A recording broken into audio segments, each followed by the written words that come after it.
La voix salésienne.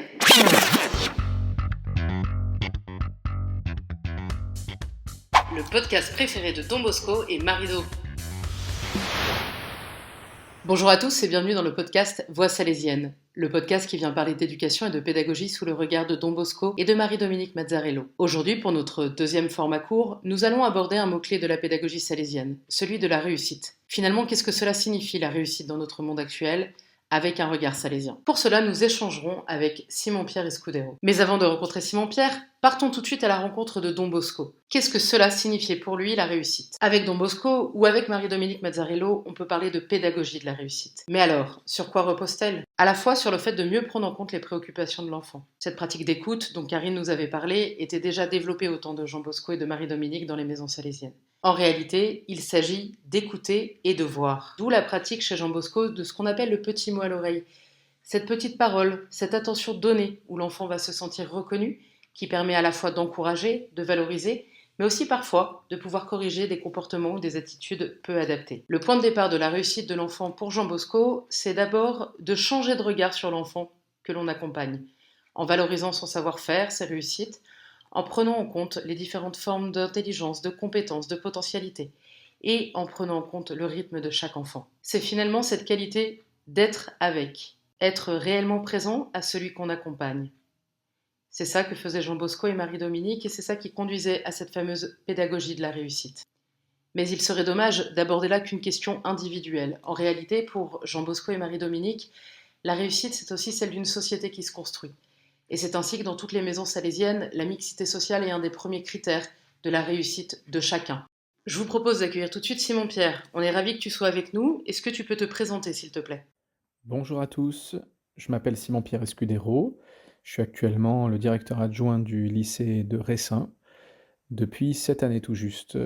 Avant, j'étais chef d'établissement dans un petit collège toujours salésien en Aveyron. Et puis les années précédentes, j'ai eu une expérience pendant 5 ans à l'étranger, en Amérique latine, où j'étais professeur dans un lycée français. Et avant, j'ai travaillé de nouveau pour la province, en France et en Belgique Sud, pour lancer en 2015 le défi citoyenneté à l'occasion de la venue du maire de la République des enfants. J'ai une formation de sociologue et au tout départ, je voulais être animateur-éducateur. Voilà, c'est ce qui fait un petit peu la particularité de mon parcours où j'ai connu autant de missions d'animateur, d'éducateur, de surveillant au niveau scolaire, qu'aujourd'hui des postes plus à responsabilité de direction. Simon-Pierre, on a entendu que tu as beaucoup été auprès des jeunes en tant qu'animateur, éducateur dans différents projets. Tu es toujours auprès d'eux en tant que chef d'établissement. Est-ce que tu peux nous dire ce qu'est pour toi la réussite ? Alors réussir, je dirais dans un premier temps, pour moi, c'est un synonyme de défi. Le défi de réussir. Tous les jours, je me dis: «Est-ce que, je suis au bon endroit, à la bonne place, à la bonne manière?» dans une idée de réussir la mission qui nous a été confiée, que ce soit sur le plan, professionnel ou personnel. C'est pour moi un mot qui est pas évident et en même temps, c'est évidemment quelque chose qu'on cherche. On cherche à réussir. Alors ça veut dire quoi réussir? Est-ce que ça veut dire, bah, se dépêtrer de quelque chose? Est-ce que ça veut dire, s'en sortir? Est-ce que ça veut dire, se réaliser? Je pense que ça veut dire en tout cas tout ça à la fois et donc c'est pas évident et ça demande une évaluation constante, d'ailleurs de soi-même, mais que les autres aussi nous donnent, de se dire: «Bah, tiens, est-ce que je réussis là? Est-ce que je suis sur le bon chemin?» Et alors le bon chemin de la réussite, je pense, je l'ai entendu dans le réseau salésien, disait: «Motiver les jeunes à réussir, non pas forcément que dans la vie, mais aussi réussir sa vie». Et donc je pense que le bon chemin, c'est justement l'équilibre entre ces 2 là. Réussir dans la vie et réussir sa vie. Réussir dans la vie, bah, c'est du point de vue professionnel, être capable d'être, une personne, ressource, d'être une personne, pleine d'espérance dans une équipe et aussi, bah, être, compétent dans ce qu'on attend de nous pour pouvoir, bah, grandir professionnellement. Et je pense que c'est très important, cet aspect-là aussi parce que, c'est par nos professions que, d'une certaine manière, bah, on socialise, on existe, on se révèle. Et pour moi, c'est un espace vraiment de révélation, mais qui suffit pas et c'est pour ça qu'on parle donc de réussir sa vie et là, pour moi, réussir sa vie, c'est vraiment être heureux au quotidien, pas une joie excentrique, mais être heureux au quotidien et donc profondément, intérieurement, spirituellement. Et là, du coup, pour moi, le vrai défi de réussir ma vie, c'est l'équilibre justement entre la vie pro et la vie perso, entre cette vocation professionnelle qui, je pense, dans le monde salésien est importante parce que pour les jeunes, on est vraiment présent, et en même temps, cette vocation personnelle et même chrétienne, celle, en tout cas dans mon cas, d'être père de famille, d'être époux. Et ça, c'est pas facile de trouver vraiment l'équilibre entre les deux. C'est un vrai défi. Alors là, évidemment, je parle de mon point de vue, un peu égocentré, on va dire. Mais réussir en salésianité, je pense que c'est beaucoup permettre aux autres de réussir. Évidemment, les jeunes, mais pas que. Les jeunes depuis longtemps aussi. Et ça non plus, c'est vraiment pas simple.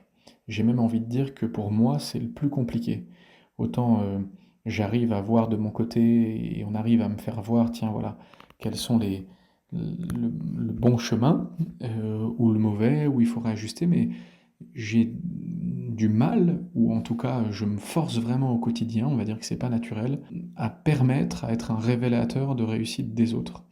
Et ça, c'est vraiment et le plus dur et le plus beau pour moi.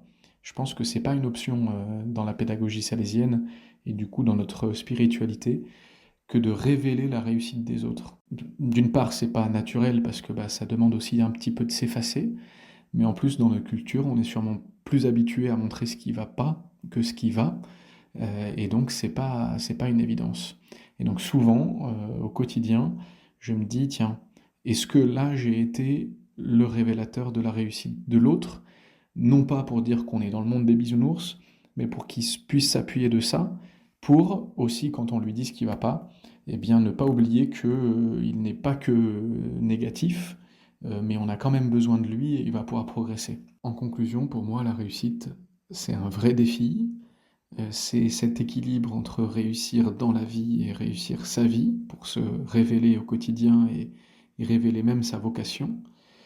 Et c'est d'autant plus un défi énorme et gros quand il s'agit de révéler la réussite des autres. Merci Simon-Pierre. Alors peut-être tu le sais, nous avons pour tradition, toute récente tradition parce que nous en sommes au 2e épisode du podcast, de proposer à notre invité du jour de lancer un défi à nos auditeurs. Du coup Simon-Pierre, à toi la parole. Quel est le défi que tu voudrais proposer à nos auditeurs autour de ce mot-clé de la réussite ? Du coup, si j'avais un défi à nous proposer aujourd'hui et même tous les jours suivants, c'est être capable de montrer autour de nous, à notre copain, à notre copine, à notre collègue d'études ou à notre collègue de travail, aussi à notre conjoint, à notre conjointe, la réussite, le bien de la réussite qu'elle a pu faire ce jour ou qu'on a pu observer et lui exprimer clairement, verbalement.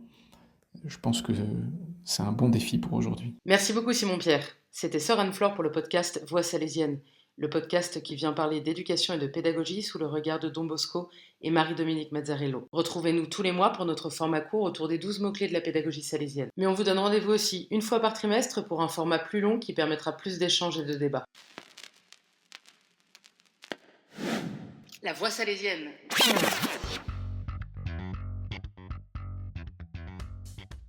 Le podcast préféré de Don Bosco et Marie-Do.